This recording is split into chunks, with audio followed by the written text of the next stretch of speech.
안녕하세요. 9월 20일 금요일. 자, 매일매일 습관처럼 매일원법 시간이에요. 이제 오늘이 또 한 주의 마지막 날이죠.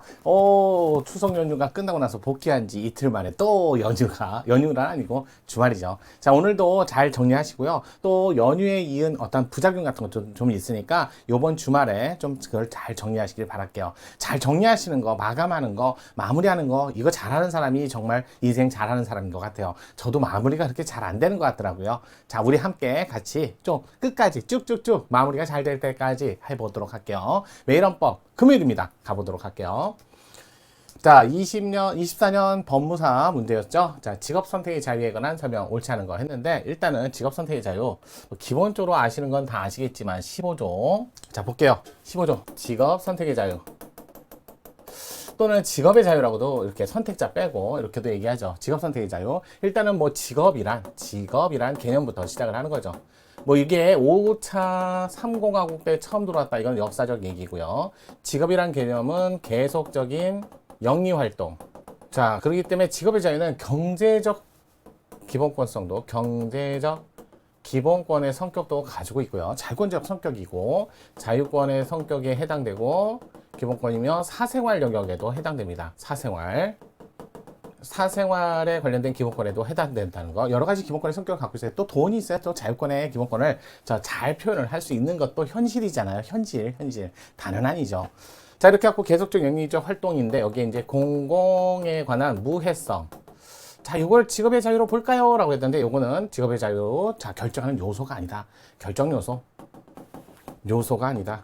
자, 라고 보는 게 판례 입장. 뭐 학설은 여러 가지 견해를 가질 수 있지만 여러분 입장에서는 시험 볼 때까지, 끝날 때까지는 판례 입장으로만 좀 기억을 하시는 게 좋을 것 같아요. 공공무해성은 직업을 결정하는 요소에 들어가지 않으니까, 자, 일단은 직업에 해당되는 것들은 뭐 퇴폐라든지 또는 사행성 직업이라든지 이런 것들도 직업의 사행성 성질을 갖는 것들도 직업에 해당될 수는 있지만 그만큼 직업의 자유는 상대적 기본권의 성격을 갖고 있고요. 상대적 기본권의 성격을 갖기 때문에 거기에 합리적인 제한은 좀 받을 수밖에 없다. 자, 이 제한은 별도의 규정을 따로 두지 않기 때문에 37조 2항상의 과잉금지 원칙을 준수해야죠.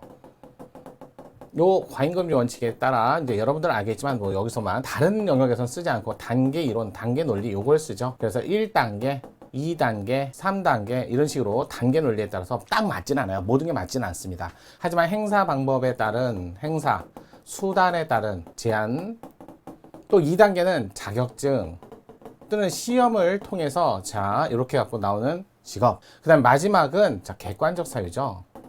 사유에 따른 직업 선택의 자유를 제한하는 거다. 제한하는 단계. 자, 여기는 자격증이나 시험을 통해 주관적 사유에 근거한 직업 선택의 자유를 제한하는 방법, 수단. 이는 행사 또는 수단을 통해서 이렇게 가긴 하는데 최근 이제 요 행사 방법을 통해서 행사나 수단을 통해서 제한을 했지만 그 제한의 정도가 너무 심하기 때문에 제한의 정도가 강한 경우로서 이거는 단순한 요거는 이제 완화된 심사로 여기는 하고 여기는 또 엄격한 비례 심사로 하고 여기는 자의금지 심사로 이렇게 판단을 하는데도 불구하고 완화된 심사가 아니라 여기는 엄격한 비례 심사를 했다. 엄격 심사로서 비례 심사를 통해서 자 이렇게 자 형식이나 수단에 제한해 둔 법률을 잘했다 잘못했다 위헌 법률 심판 이렇게 심판할 때 수단을 조금 분명히 행사나 수단에 관한 제한이면 완화된 심사 방식을 통해서 제한을 잘했다 잘못했다를 판단해야 되는데 이렇게 엄격한 비례 심사를 통해서 심사하는 방법을 두는 경우가 있었다는 거죠. 요게 자 방송 광고 사건 요거예요. 방송 광고 사건. 자 한국방송공사로부터 출자받은 회사만이 방송 광고 판매 대행 사건. 이런 것들은 아마 자 일반적인 행사 방법에 의한 수단 제한 이렇게 되는데 이걸 자 피해 정도가 크기 때문에 이거는 비례 심사했다. 이런 건 어쩔 수 없어요. 좀 보셔야 돼요. 또 대덕 연구단지 아시죠?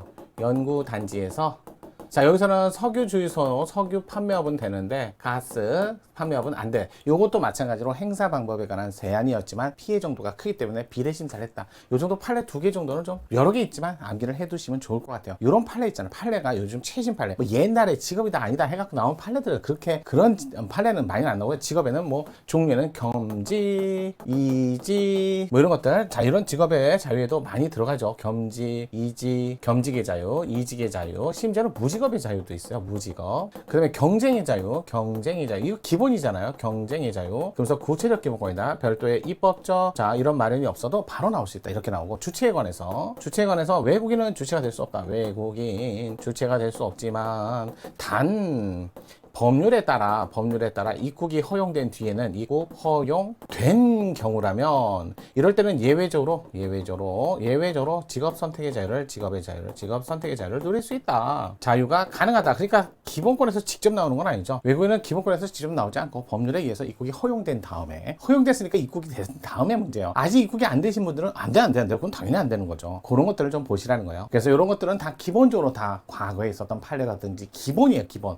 자, 직업의 자유는 내용도 좀 보셔야 되고 기본적 내용 다 판례잖아요. 주체에 관한 논의, 그 다음에 직업의 자유를 제한하는 논의 37조 2항. 여기는 37조 2항이 따로 법률에 따른 어떤 헌법에 따른 근거를 따로 두지 않으니까요. 그런 것들은 좀 판례가 많이 쌓여있으니까 그렇게 정리를 하시고요. 자, 최근 판례들 위주로 보는 거죠. 자, 가장 옳지 않은 거 학원 설립 운영자가 학원 설립 운영 및 과외 교습에 관한 법률을 위반하여 벌금형을 선고받았을 때, 자, 등록을 운영자가 자 이렇게 했을 때 등록 효력을 1토록 정하고 있는 거. 일종의 뭐 양벌 규정인가요? 이거 결국 너무나 과도한 제한이다. 이렇게 하고 직업 선택의 자유를 침해한다. 바로 나왔던 판례잖아요. 옳지 않은 거 침해하지 않는다가 아니라 침해한다. 그래서 자, 학원 운영자가 위반했을 때 벌금형 이상을 선고받으면 운영자라는 게 뭐 여러 가지 있잖아요. 대표도 있겠지만 여러 가지 직원들 여러분들이 있잖아요. 그런 분들이 잘못했다 해서 무조건 등록을 취소한다. 물론 법률에 보니까 뭐 교체 방법이라든지 몇 가지 방법이 있지만 너무나 과중한 부담을 준다는 거죠. 책임을. 그래서 직업 선택의 자유를 침해한다. 1번이 바로 틀린 질문. 2번 직업 선택의 자유는 직업 내지 직종이 종사하는 데 필요한 전문적 지식을 습득하기 위한 직업 교육장을 임의로 선택할 수 있는 이거 교육장 선택권 있어요. 이장이면 직업 이분은 명예직이고 또 직업이라고 보기엔 좀 그렇잖아요. 자, 이분은 직업의 자유에 반하는 경제적 이익을 얻어야 되는데 이장님은 경제적 이익을 얻을 수 있는 직업이 아닙니다. 직업에 해당한다고 볼 수 없다. 자, 새마을금고법 위반죄로 벌금형 선고를 받을 경우 선고를 받은 벌금 액수 상관없이 해당 임원이 당연 퇴임토록 규정한 새마을금고법 규정은 직업 선택의 자유를 침해하지 않는 이유는 금고 또는 조합, 그러니까 협동조합 이런 것들은 약간의 공익성이 높은 큰 직종에 해당되기 때문에 자, 일단은 벌금형을 선고받은 금액이 뭐 20만 원이다, 30만 원이다, 100만 원이다, 200만 원이다, 5천만 원이다. 그런 거와 관계없이 확정됐잖아요. 임원은 당연 퇴임 바라지 않습니다. 일종 운전면허 취득 요건 양쪽 눈의 시력이 각각 0.5 이상 교정 시력을 포함할 것 이상 요구하는 거. 이건 직업 선택의 자유예요. 이건 수단이나 행사 방법도 아니고 주관적 사유가 아니라 직업 선택의 자유의 제한에 해당되는데 반하진 않아요. 운전하는데 그래도 어느 정도 시력은 갖추라는 거 어쩔 수 없어요. 교정 시력이니까 뭐 뭘 볼 수 있는 여러 가지 안개라든지 이런 거 도움을 받아도 0.5 이상은 돼야죠. 그래야 앞에 그런 어떤 반응을 할 수 있는 시각적인 어떤 요건이 되는 거죠. 반하지 않습니다.